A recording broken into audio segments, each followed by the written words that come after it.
Hey, welcome back to Friday Bullpen Sessions. My name is Andy Neary, and this is episode 109. Today, I want to talk to you about playing like a kid again. Yes, let's talk about playing as hard as you are working right now.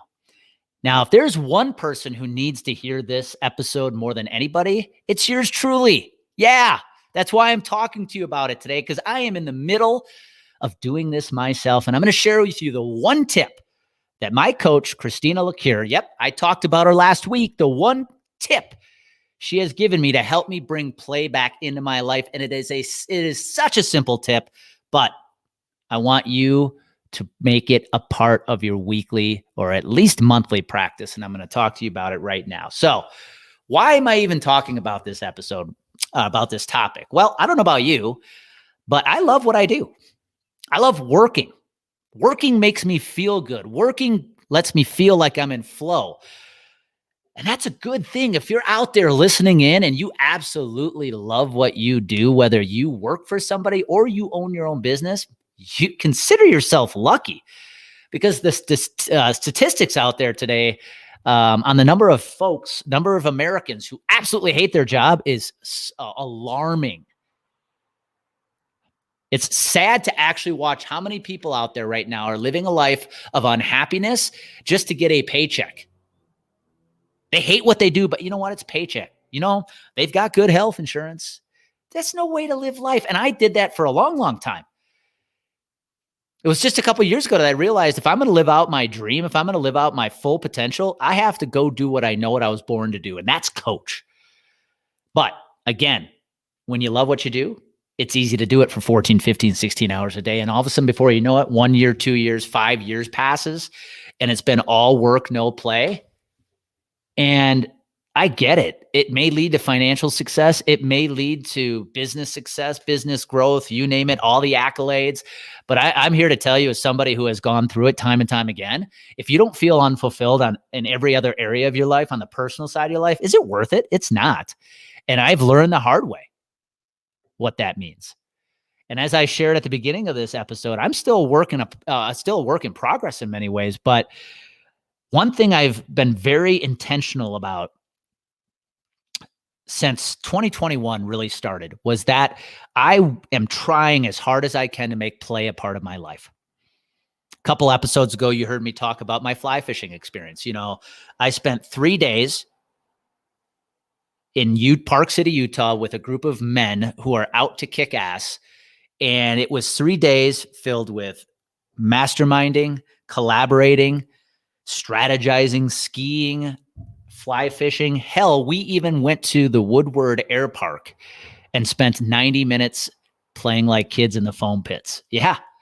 You should have checked that. You should have seen a bunch of men in their upper 20s to their early 40s playing in foam pits amongst a bunch of young kids. It was quite the sight. And for 3 days, I really wasn't even allowed to think about work, which, whoa, that's a struggle for me. In fact, I remember when I went to Kyle's first event in North Carolina last fall, I was like, okay, cool. 3 days, get to play some golf, get this NASCAR experience. But you know what? I know I'm going to get some time to break away, maybe make a call or two, check my email. Oh, hell no. Kyle makes sure you don't have much time. And so that was something I intentionally put into my life here in 2021. 2 weeks prior to that, Amy and I decided to go to Jacksonville, Florida, spend a little time with her brother, sister-in-law, and then drive up through Savannah, Georgia to see a client of mine, drive up and end up in Charleston, South Carolina, and spend a couple days enjoying all that Charleston, South Carolina has to offer. We had never been. I spent some time coaching in the mornings while we were there. It was kind of that whole work-life balance we're all seeking, or work-life integration, right? So I've really made it deliberate to try to put some play in my life, because it's so easy to let the months fly by and it's work after work, Saturdays, Sundays, work. And again, if you're listening in and you're an entrepreneur, you own your business, you get this, right? There are no Monday through Fridays. There really are no weekends. Work is always there in one way, shape, or form. That, to me, is one thing I think that separates an entrepreneur from those who are not, is that ability to integrate work into your life versus knowing you're a punch in, punch out person Monday through Friday. You live for the Friday nights at the bar with the buddies or the drinks, and then you play Saturday, Sunday, and you come back and do your thing Monday through Friday. As an entrepreneur, you don't have that. There's no 7 days a week. It's just one day bleeds into another in many cases. And so I still, though I went to this trip in Park City, though Amy and I went to Florida and South Carolina, I still struggle on a consistent basis to put play into my life when I'm here in Fort Collins at home, coaching my clients on a weekly basis. And so about 2-3 weeks ago, Christina and I were sitting down for one of our coaching sessions, and we spent that coaching call focused on planning out April. We were at the end of March. I wanted to know exactly what my next month was going to look like. And so we spent time going literally day by day through my typical week. And Christina made me tell her exactly everything I do every single day. And the clarity, the one interesting thing that came out of that conversation is when I look at my calendar and I feel like I am literally go from about 7 in the morning until 5 or 6 at night. After doing this exercise with Christina, I realized that I actually have a hell of a lot more time throughout my week than I realized. Here's the mistake I was making. Now, this is not the tip I want to give you, but this is definitely a mistake I want you to avoid. You see, what I was doing every single week when I would plan my weeks is whenever I didn't have coaching calls, or I didn't have my Broker Branding Academy, or I didn't have my podcasts that I was recording, I would fill that space with more work. I felt like, ooh, if I had an hour here or 90 minutes here, ooh, I can do some more work. I can fill in that space by creating more content, by doing, working on the business, whatever it is. I would literally just fill every empty space I possibly could. So at the end of the week, yeah, I was go, but it was all unnecessary, or most of it was unnecessary. You see, after going through this exercise with Christina, number one, I realized I actually have more time in my day than I realize to pause, to reflect, to take Maisie out for a walk. But here's the tip. Here's what I want to share with you that Christina forced me to do. And I couldn't be happier that she forced me to do this. Is as we were going through my weeks, it became very apparent, depending on the week, that whether it was Tuesdays or Thursdays, I actually was done with my coaching calls by 1 or 2 o'clock.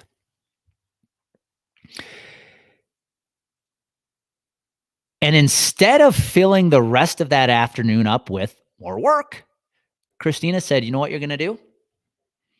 Every other week, whether it's that Tuesday or that Thursday, when you're done with that last coaching call, you're done.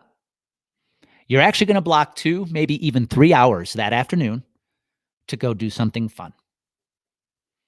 Now, truth be told, I've only done this once to date. I've only put this practice in as of very recently. And truth be told, that first Thursday that I put this into place, it was crappy out. It was cold. It was raining. So I couldn't enjoy anything outside. But what did I do? I went and worked out because I hadn't got my workout in yet that day. And then I went to a coffee shop and I had lunch and I had coffee and I just relaxed.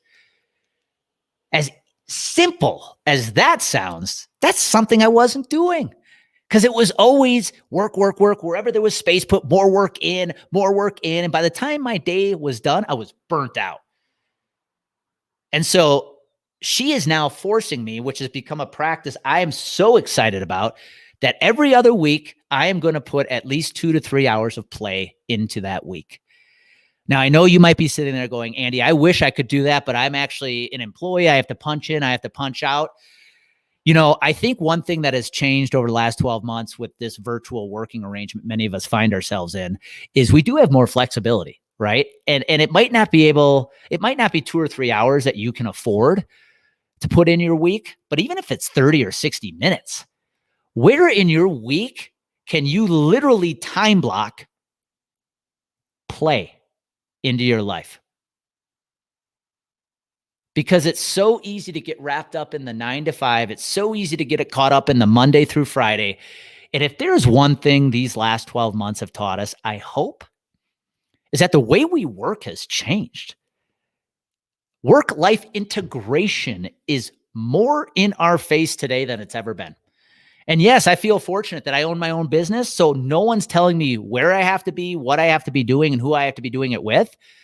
But I also took that risk to start that business, to give me that freedom. And so I ask you to do the same thing today, whether you do work for somebody or you do have that fortunate ability where you own your own business or you have that flexibility in your calendar. Where in your weeks can you start time blocking play? Because in my world, right now, that's every other week. That's 2 to 3 hours that week I'm time blocking. It's a Tuesday, it's a Thursday, depending on what week it is and what my coaching calendar looks like. But here's what this does. This is the last thing I want to leave you with. Is when I know that I have play built into my calendar, do I always know what I'm going to be doing the moment I put it in the calendar? No, I don't. But here's what I get excited about. Every 2 weeks, I have something to look forward to. Every 2 weeks, I'm excited that I have that time blocked to go out and have some fun. Literally, it is now part of my calendar. And when I go out and I do spend that time playing, there's no guilt. There's no checking my inbox every 5 minutes. No. That time in my calendar, just like my coaching calls, is designed for one purpose. When I'm coaching, I'm coaching. When I'm playing, I'm playing. And I ask you to do the same thing. Now, as I told you, I am still a work in progress. I'm going to get better with this. There's probably going to be times I'm going to fail, but take it from me, take it from somebody who has struggled to try to put play in his life because I let work dominate my life because I love it. I am excited now to be so much better at work-life integration than I was just a few months ago. So give it a try. For me, like I said, it allows me to unwind, get that clarity, get that confidence I always talk about, because you know what happens when clarity and confidence collide? Massive action happens. Go make it happen today.